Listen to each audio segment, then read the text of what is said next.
Folks, this is Mason Weaver, and this is August the 10th, 2017. On August the 11th, tomorrow, marks the 47th anniversary of an incident that changed my life, August 11th, 1971.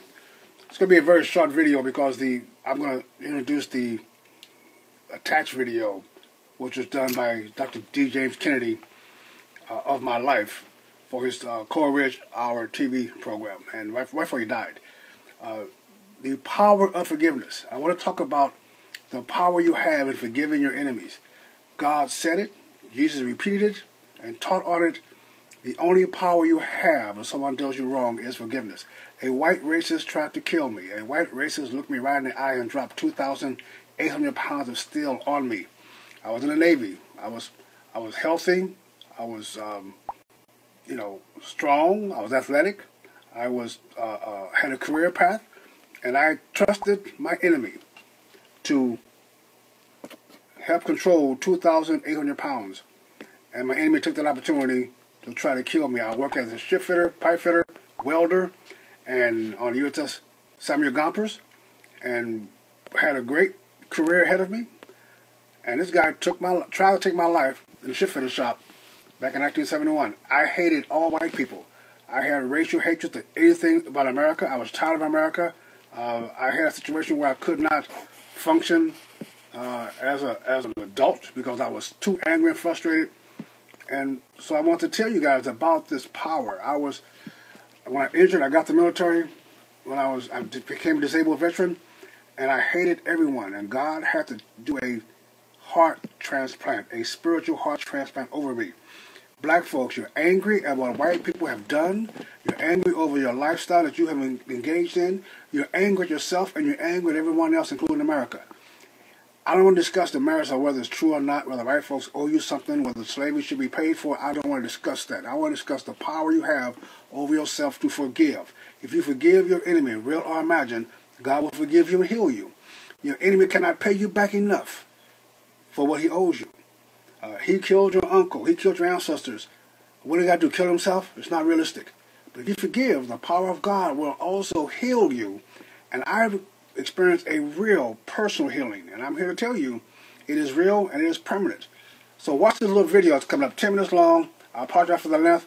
But let's stay right and be left. God bless you. In these difficult times, I want to remind you of the tremendous power of our God. That power is more evident in a heart transformed by the gospel than anywhere else. You're about to see just such a transformation. He was a likable young man with a promising career in the Navy in the early 1970s. But the cruelty of racism led 21-year-old Mason Weaver to experience a tragic event that would undeniably change his life forever. I grew up in a godly home. My grandfather was a minister in St. Louis. He was a very well-known minister. My mother was a preacher's daughter. I got to see a godly man after church. I got to see a godly man deal with his family, deal with his wife, deal with his problems. And what I saw stuck with me even when I left the home and went in the military. I ran across people who didn't love God. And I ran across a racist shipmate who hated me.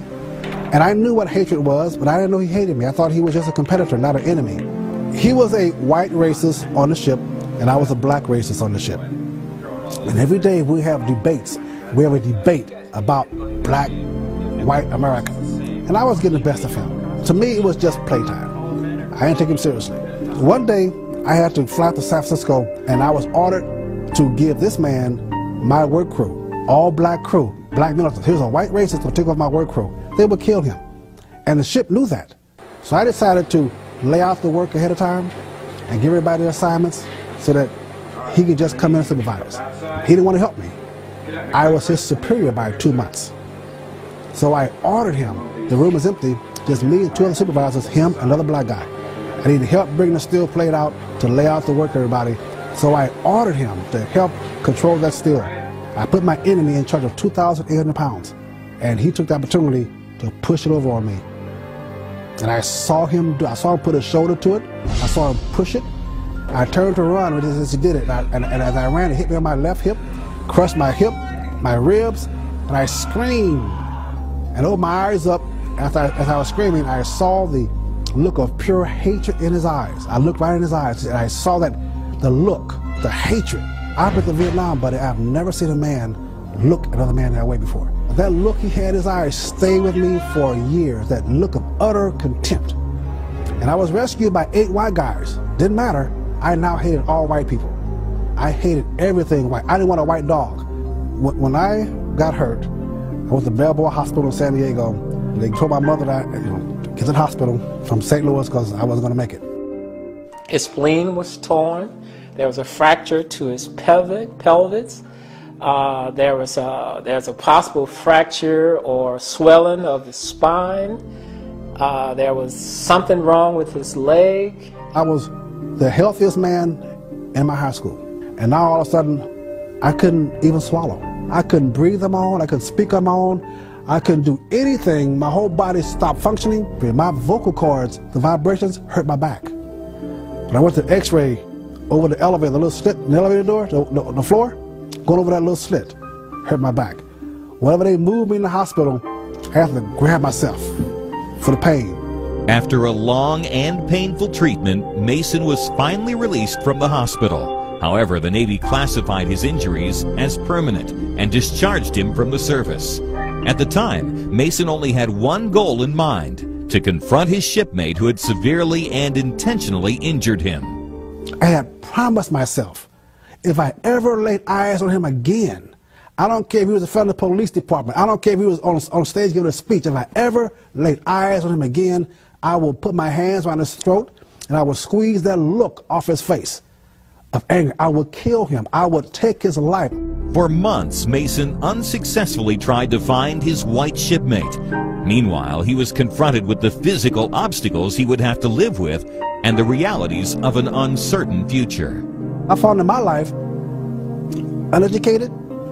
I was a high school dropout. I couldn't get a job. My career in the Navy was over, untrained, uneducated, and very much unmotivated. Hating everyone, couldn't function in society.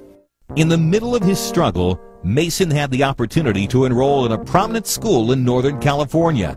He moved in with one of his relatives and began a difficult journey in brokenness and pain.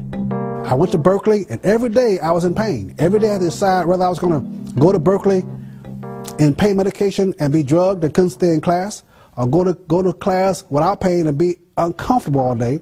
At Berkeley during that time, we had what we call there was a revolution of change. The Black Panther Party was very prominent in the area. Mason joined the Black Students Union. The chapter that was on campus at that time was defunct, but it was beginning to surface again. Mason was one of the forerunners. I ran across other black men that hated America, and they hated society, they hated the principles of this country. And we began to hate together because you're all who you associate with. But I had this emptiness in me, this calling on my heart, the example of my father and grandfather. And I began to look for God again. And what I discovered was, searching for God, it came down to those disciples. Those disciples saw something they witnessed that changed their very characteristics. Cowardly, self-centered men, and all of a sudden, some incident happened, and they became bold warriors, not afraid of death any longer. They saw something. It was the resurrection. And I had to recognize, as an angry black militant, speaking Swahili, Black Panther hanging out with them, I had to recognize that God Almighty was born of woman just for me. He allowed sinful men to manhandle him just for me. He allowed sinners to beat him and spit on him just for me. He allowed his precious holy body to be nailed to that cross with me in mind personally, by name. He allowed his precious blood to soak that cross and soak that ground just for Mason. And when I finally recognized that Jesus Christ did not compromise with me on the cross, I took a deep, long breath and said, I can no longer compromise with him in the world. The first thing I had to do, I had to forgive that white shipmate. I had to forgive him before he gave me reparations, Before he was sorry what he did, before he forgave himself, I had to forgive him because what God had forgiven me for. He discovered that Christ would handle his burdens for him. And he had to turn that hate into love and pray for forgiveness. God had renewed his soul and had made him realize that that burden he was carrying around with anger, that was too heavy for him to encounter. And only God will be able to rescue him from that evil, which is called hatred. Looking back on that incident, that white racist shipmate did more for me than any man I've ever known in my life. Because that white racist shipmate got me in tune with who I was as a man, got me in tune with who God was as God, and got me in tune with what my obligations was to my community. Mason has used his experiences to inspire others through his book, It's Okay to Leave the Plantation, and as a motivational speaker who addresses racial issues and the transforming power of the gospel. Forgiveness showed me the power of God. When I forgave that guy, the power, I felt the steel lifted off of me. I stood strong, I stood taller. When I forgave him, I was no longer a victim, I was victorious. When I forgave him, I was no longer a slave, I was free.